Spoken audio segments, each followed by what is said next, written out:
नमस्कार। कुछ लोगों ने जो थोड़ी बहुत वास्तु जानते हैं उन्होंने वास्तुशास्त्र की खिचड़ी पका रखी है, जबकि वास्तुशास्त्र रेजिडेंशियल पर्पज़ के लिए उसके अलग रूल रेगुलेशन है, कमर्शियल पर्पज़ के लिए उसके अलग रूल रेगुलेशन है। तो यहाँ मैं आज इस वीडियो में आपको मैं मतम के कंटेक्स्ट से, मैं मतम जो कि वास्तु का बहुत मान्य ग्रंथ है, उसके 10वें अध्याय से उदाहरण लेकर आपको डिटेल में बताने वाला हूँ कि किस टाइप की दुकान के लिए कौन सी डायरेक्शंस सबसे ज़्यादा शुभ होती है। तो यहाँ एक लेआउट प्लान दिखा रहे हैं जिसमें अलग अलग बाज़ारों का उल्लेख किया हुआ है, तो वो मैं यहाँ बताता हूँ आपको डिटेल में। इसमें कहा है ब्रह्म स्थान के चारों ओर की सड़क पर सुपारी और इसी तरह के अन्य उत्पादों, फलों और मूल्यवान सामग्री के लिए बाज़ार हो। सुपारी का मतलब है, अब जिस तरह पान बहुत पुरानी परंपरा है हमारे यहाँ, हज़ारों सालों से पान का पत्ता बहुत शुभ माना गया है, तो उसमें डलने वाली हर एक चीज़, और इसी तरह के अन्य उत्पाद मतलब फल, हर तरह के फल, ड्राई फ्रूट्स भी इसी में आते हैं, और मूल्यवान सामग्री जिस तरह अब काली मिर्च है, लौंग इलायची है, जाफ़रान है, केसर, ड्राई फ्रूट्स हैं, महंगी महंगी सब चीज़ें वो यहाँ पे होनी चाहिए। तो एक तो ये प्रोटेक्टेड एरिया हो गया और ब्रह्म स्थान के बिल्कुल पास में। फिर दूसरे बाज़ार का वर्णन मिलता है ईश और महेंद्र के बीच, मतलब ईश पर्जन्य, जयंत, इंद्र, मतलब ईश पर्जन्य और जयंत की जगह पर मांस, मछली, सूखे उत्पाद और सब्जियों के लिए बाज़ार हो। अब आप मज़ेदार चीज़ देखिए, वास्तुशास्त्र का कोई वेजिटेरियनिज़्म से मतलब नहीं है। वास्तुशास्त्र रहने का शास्त्र है। हर एक तरह के लोग, उनकी खान पान की कैसी भी आदतें हों, उनके लिए जगह, दिशाएं, स्थान, स्पेस, उसका निर्धारण है मेनली। तो मांस मछली का मतलब जो बहुत जल्दी ख़राब होने वाली चीज़ें हैं, जो रेडी टू ईट टाइप हैं, जो जल्दी नहीं कंज्यूम की जाएंगी तो ख़राब हो जाएंगी। फिर सूखे उत्पाद और सब्जियां, सब्जियां भी वही पेरिशेबल ईटेबल्स, ताज़ी सब्जियां लाए और खा ली। तो उन सब के लिए मतलब ये दिशा हम पिछली वीडियोस में आपको बहुत डिटेल में बता चुके हैं कि ये दिशा क्या है। ठंडी दिशा है, सत्व प्रधान दिशा है, तो ये हल्की दिशा है। तो हल्की फुल्की चीज़ें ये यहाँ पर इनके बाज़ार कहे गए हैं, इनसे रिलेटेड दुकानें, इनसे रिलेटेड व्यवसाय। फिर महेंद्र और अग्नि के बीच, ये सब पूर्व दिशा की बात हो रही है। पूर्व दिशा में दूसरे बाज़ार की बात करें। अब महेंद्र की जगह पर कहा गया है दरवाज़ा बेसिकली, तो महेंद्र और अग्नि के बीच में बाकी खाने पीने योग्य पदार्थों के लिए, मतलब रेस्टोरेंट्स और बेकरी, उनके लिए बाज़ार हो। अब जो ईश और महेंद्र के बीच कहा था वो क्या था, अभी कच्ची चीज़ें थी वो, अब वो पका ली गई हैं। रसोई कही गई है ना आगने में, अब वो चीज़ें पका ली गई हैं। तो रेस्टोरेंट्स और बेकरी वो कहाँ होनी चाहिए, ईस्ट और साउथ ईस्ट के बीच में लगभग।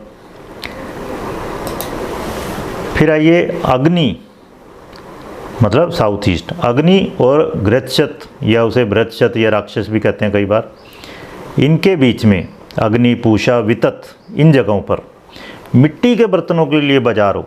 अब आप देखिए साउथ ईस्ट से जब आप साउथ की तरफ चल रहे हैं तो हीट बढ़ जाती है, गर्मी बढ़ जाती है। और गृह वास्तु में भी क्या कहा है कि जो आपने प्रोसेसिंग की फूड की उसको प्रिजर्व करके रखना है। जो आपने वहाँ पर मथ लिया दही ईस्ट और साउथ ईस्ट के बीच में, अब मक्खन निकालिए, अब उसका घी बना के यहाँ रख लो। तो ये मिट्टी के बर्तनों के लिए बाज़ार ये बताया गया। पुराने टाइम में मिट्टी के बर्तनों का बाज़ार होता था ज़्यादातर, अभी भी खुद धीमे धीमे प्रचलित होती जा रही है मिट्टी की चीज़ें, बर्तन। तो हीट बढ़ गई है यहाँ पर। फिर आइए गृहशत पे बताया गया है एक दरवाज़ा साउथ वाला, वहाँ से फिर आप साउथ वेस्ट यानी नैऋत्य की तरफ चलते हैं तो वहाँ तक कांस्य आदि धातुओं से निर्मित पदार्थों के लिए बाज़ार हो। कांस्य आदि मतलब स्टार्टिंग विद ब्रॉन्ज, मतलब हर तरह की धातुओं का बाज़ार, क्योंकि यहाँ पे हीट और बढ़ गई।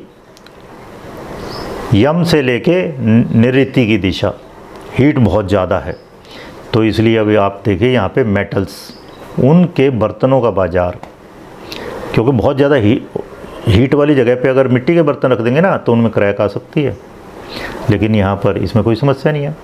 मैं साथ साथ लॉजिक भी दे रहा हूँ आपको। फिर आइए वेस्ट की तरफ चलते हैं। नैऋत्य से पुष्प दंत के बीच कपड़ों के लिए बाजार हो, तो ये नैऋत्य और पश्चिम के स्वामी को ना वरुण, उसके बीच की दिशा है। तो यहाँ कपड़ों के लिए बाजार, तो कपड़े जो ओढ़ने बिछाने के कपड़े हैं, पुराने टाइम में टेंट हैं, जो लोग बहुत बड़े बड़े सार्थ वहाँ वो चलते थे, एक जगह से दूसरी जगह सैकड़ों गाड़ियाँ इकट्ठी चलती थी, तो रास्ते में उनको अपने तंबू गाड़ने होते थे, वो सब तरह के कपड़े वो यहाँ पर उनके लिए बाजार, क्योंकि ये तमस प्रधान दिशा है, ये भारी दिशा है, तो भारी चीज़ें पुराने टाइम में फिर बहुत से जानवरों के चमड़े के तंबू, टेंट, शामियाने वो भी प्रयोग होते थे, ठंडे इलाके हैं तो वहाँ पर खासकर। फिर आइए पुष्पदंत और वायु के बीच में, मतलब पश्चिम और वायव्य के बीच में लगभग चावल, अनाज और भूसे के लिए बाजार हो। चावल और अनाज तो आदमी खाएगा, ह्यूमन बींग्स, और भूसा जानवरों के लिए, मतलब ऑल टाइप ऑफ एनिमल्स। आदमी भी क्या है, सोशल एनिमल है, तो मनुष्य और वो जो पालता है जानवर, उन सब के लिए फॉडर, खाने पीने की चीज़ें, मतलब खाने पीने की ताज़ी बनी हुई नहीं, अनाज, अनाज का भंडार कहा गया ना वायव्य में, वायव्याम धन संचयम, तो यहाँ पर ये धन है असली आदमी का, खाने पीने की चीज़ें, खाने की खासकर यहाँ पर। तो चावल अनाज आदमी खाता है और भूसा जानवरों के लिए। फिर क्या कहा है, वायु और भल्लाट के बीच, मतलब लगभग आप समझिए वायव्य, नॉर्थ वेस्ट और नॉर्थ के बीच में। वस्त्र आदि अब ये वस्त्र आदमी के पहनने वाले वस्त्र, आपको पता ना नॉर्थ दिशा किसकी है, बुध की, और बुध को स्किन का कारक माना गया, कपड़ों का कारक माना गया, खासकर अनस्टिच्ड क्लोथ। तो ये जो हम कपड़े पहने हुए स्टिच क्लोथ हैं, इसलिए हमारे यहाँ सन्यासी लोग सिलवाते नहीं है वस्त्र, सिलवाने नहीं चाहिए, तो उसको अच्छा सन्यासी नहीं माना जाता जो वस्त्र सिलवाता है, जो बहुत ज़्यादा महंगे कपड़े पहन रहा है। तो उत्तर दिशा, बुध की जो दिशा है, वो वस्त्रों से संबंधित हो गई। देखिए फिर नमक आदि पदार्थ और तेल के लिए बाजार हो, मतलब आम भाषा में कहते हैं ना नून तेल लकड़ी, नून का मतलब है सब तरह के मसाले जो किचन में काम आते हैं वो, तेल का मतलब अपना जो एडिबल ऑयल भी है, खाने का तेल, और जो तेल जलाने में काम आएगा वो भी, और लकड़ी वही बात है, मतलब जलावन। पुराने टाइम में तो खैर केरोसिन ऑयल था नहीं, तो यहाँ तेल आप कह सकते हो एडिबल ऑयल खाने का, और फिर लकड़ी का मतलब है आजकल गैस सिलेंडर भी जलाने के लिए, जिससे आप खाना पका सको, वो सब। फिर है भल्लाट और ईश के बीच। भल्लाट मतलब लगभग आप समझिए उत्तर, और ईशान, नॉर्थ ईस्ट। सुगंध और पुष्प आदि के लिए बाजार हो।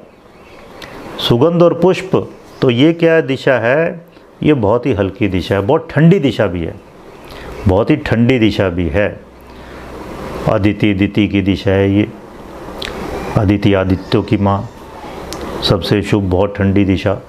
तो यहाँ पर आप देखिए सुगंध और पुष्प, जो कि पुष्प जो फूल हैं बहुत जल्दी मुरझा जाते हैं, इस ठंडी दिशा में फ्लोरिस्ट की दुकान होनी चाहिए। फिर सुगंधियों का काम करते हैं लोग, क्योंकि हल्की सी भी धूप पड़ी, हल्की सी भी गर्मी मिली, और वो जो इत्र है वो उड़ जाता है, तो ये दिशा उनके लिए बहुत बढ़िया है।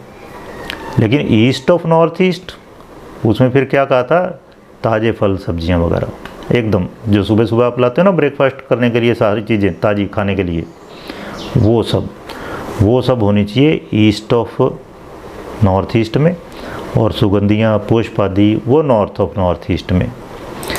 ठीक है, फिर तो ये क्या हुआ, अब हमने 2 बाजार 4 दिशाओं में, और एक ब्रह्म स्थान के 4 और, तो कितने हो गए, 9 बाजार हो गए।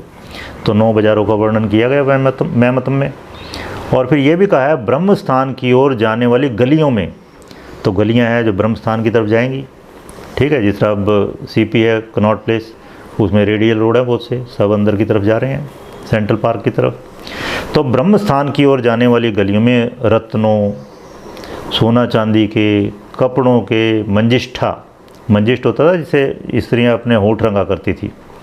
आजकल जो लिपस्टिक यूज़ की जा रही है, मंजिष्ठा एक बिल्कुल नेचुरल प्रोडक्ट है।